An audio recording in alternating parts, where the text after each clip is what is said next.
toutes nos actions par la prière et au cœur de la prière. Rappelons-nous d'ailleurs, avant de commencer son ministère, l'Esprit le conduit au désert où il passe 40 jours, 40 nuits à prier. La prière est importante, frères et sœurs. Elle montre la limite de l'homme et la capacité à croire et à puiser sa force et sa lumière en Dieu. Sans la prière, nous sommes faibles, limités, sans avenir. Et nous sommes souvent voués aux échecs. Et nous sommes dans les mains très fragilisées de ceux qui veulent nous détruire. La prière doit nous éclairer. Rappelez-vous, le premier synode des apôtres, ils disent, l'Esprit Saint et nous avons décidé. Mon frère et ma soeur, rien, aucune action, aucune de tes actions ne doit être menée sans que au préalable, tu ne les confies au Seigneur. N'oublie pas que tu es fait pour la prière, pour que le Seigneur t'éclaire, tu le guides et te fait prendre des décisions importantes et nécessaires. Quand le Seigneur finit de prier, il fait le choix de ses apôtres. Il est dicté par la prière, conduit par la prière. Il a choisi 12 pour faire d'eux des éléments, des produits de la mission, ses accompagnateurs. Ici, dans le texte, il n'y a pas de verset qui décrit spécifiquement qui ils sont.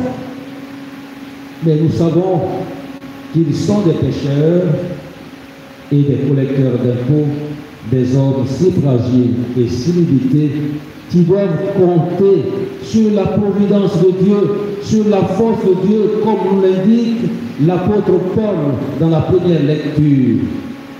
Car, disciples du Seigneur, apôtres du Seigneur, nous devenons son image et sans lui, nous ne valons rien, nous ne faisons rien. Après donc ce choix, après les avoir appelés, il montre déjà l'immensité de la mission. Cette mission qu'il confie à ses apôtres et au-delà à chacun de nous. Et l'Évangile nous dit clairement, je cite l'Évangile, Jésus descendit de la montagne avec eux et s'arrêta sur un terrain plat. Il y avait là un grand nombre de ses disciples et une grande multitude de gens venus de toute la Judée, de Jérusalem et du Tyr et du littoral du Tyr et du Sidon. Ils étaient venus l'attendre et se faire guérir de leur maladie. Ceux qui étaient tourmentés par les esprits impurs retrouvaient la santé. Et toute la foule cherchait à le toucher parce qu'une force sortait de lui et les guérissait tous. Ils sont envoyés en mission et nous avec eux pour donner espoir, espérance, salut à l'humanité. Frères et sœurs, quand tu sors de cette église, ton regard, ta parole doit porter le Seigneur à ceux qui vont te croiser, à ceux qui vont douter et qui vont avoir peur.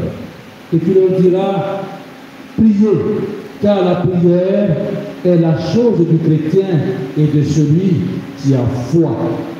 Avec la prière et la prière, nous pouvons changer la face de notre monde.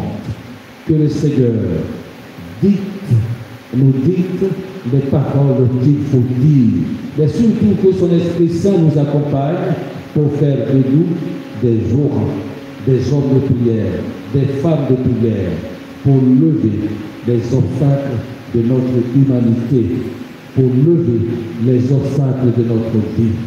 Que la grâce, sa grâce abondante, soit avec nous, demeure en nous, et que la prière soit l'essence de notre vie chrétienne, maintenant et pour les